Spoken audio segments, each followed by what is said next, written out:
me! Today I would like to show you how you can transfer files from Realme 9i to an Android device.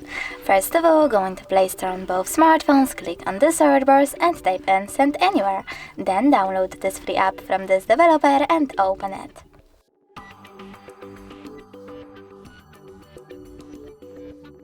Over here you need to choose I accept, confirm, continue and allow.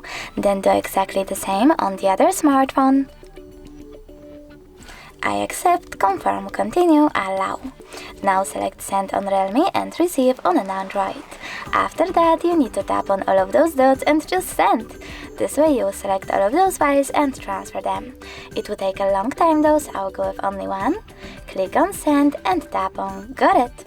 As you can see from here, we have two connection ways. We can scan QR code by tapping on this scanning icon on an Android, choosing while using the app, or only this time and pointing our device's camera at this code, but we can also input this key here, and following that, click on Receive.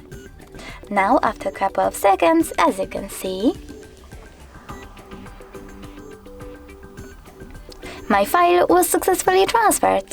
Thanks so much for watching. If you enjoyed this video, smash that like button, comment and definitely subscribe. Bye!